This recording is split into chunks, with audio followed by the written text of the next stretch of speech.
네, 안녕하세요 여러분들. 한국사 능력검정시험 중급을 담당하고 있는 큰별쌤 최태성입니다. 역사는 최태성. 자, 지금 우리는 여러분들 조선 후기 경제 파트를 배우고 있습니다. 근데 여러분들 이 조선의 경제 파트는요 정말로 중요한 것이에요. 우리나라 역사학계가 광복 이후 연구를 정말 집중적으로 했던 부분이 바로 이 부분이고, 그 연구 성과의 결정체가 지금 제가 설명하고 있는 이런 부분이에요.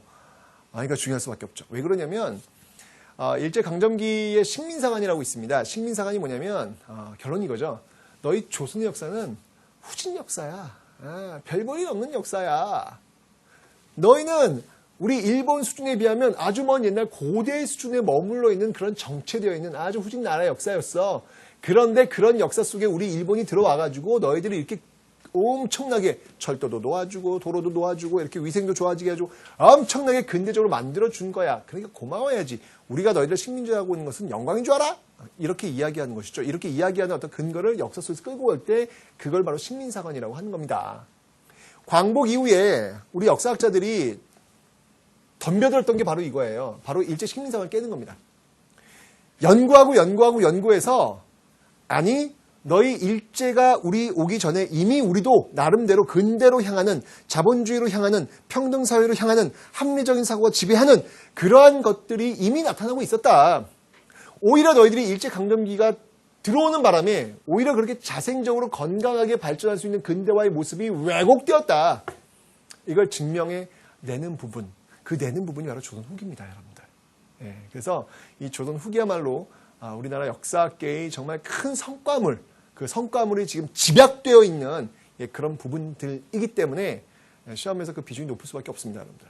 잘 정리를 좀 여러분들이 해놓으시면 되겠습니다. 됐죠? 자, 오늘 배울 내용 복습 한번 이제 배울 내용 들어가기 전에 전 시간에 배웠던 복습 한번 하고 들어가도록 하겠습니다.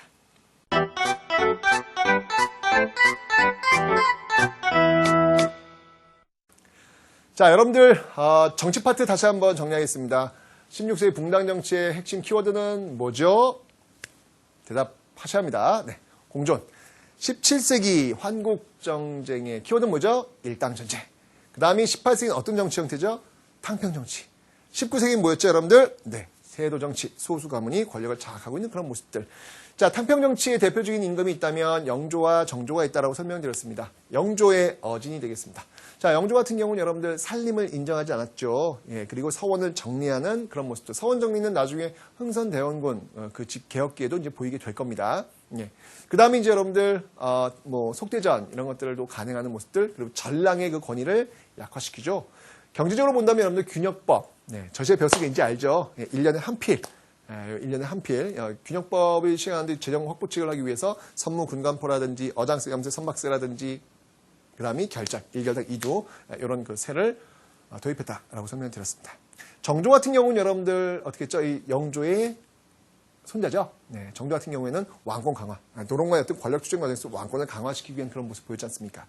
장용영, 친위부대, 장용영이라든지 그 다음에 초계문신제, 규장각 이를 통해서 직접 신진 인사를 등용하고 교육시키는 그런 모습들이 나타나고 있었죠. 그리고 이제 대전 통편 이런 것들을 또 가능했고요. 수원 화성, 팔달문 이런 것들, 수원 화성 같은 이런 그 건축물들을 또 만들었다라고 설명드렸습니다. 그와 관련돼서 이제 정조 이렇게 나오고 있죠, 여러분들. 정조 시흥 환어 행렬도의 모습이 되고 있고요. 그다음에 배다리 건너고 있는 어떤 그런 모습들 쭉 보시면 되겠습니다. 자, 수원 화성 팔달문 떠올리시면서 정조의 어떤 정책들을 여러분들이 연결해 놓으시면 되겠습니다. 자, 요건 이제 그 화성 건축하는 과정 속에서 들어갔던 기계들, 그 중에서는 거중기를 지금 여러분들이 확인하고 계시네요. 자, 대외 관계를 한번 볼 텐데요. 여진족과 일본과의 어떤 관계를 여러분들이 잊지 마시라 그랬죠. 그 여진족과의 관계 초기에는 그 4대 교린 중에서 교린에 해당하는 어떤 그런 모습들이었는데, 이 여진족이 성장을 합니다. 성장을 하는 과정 속에서 임진왜란 직후에 그 광해군의 중립외교가 나오지 않습니까? 그 중립외교 결국 인조반적으로 무너지면서 이 친명 배금 정책, 그 결과는 바로 병자 호란이 나타나게 된다고 했죠. 그 호란을 통해 가지고 결국 남한산세에 치욕적인 항복을 당하면서 북벌론이 나오게 되었다.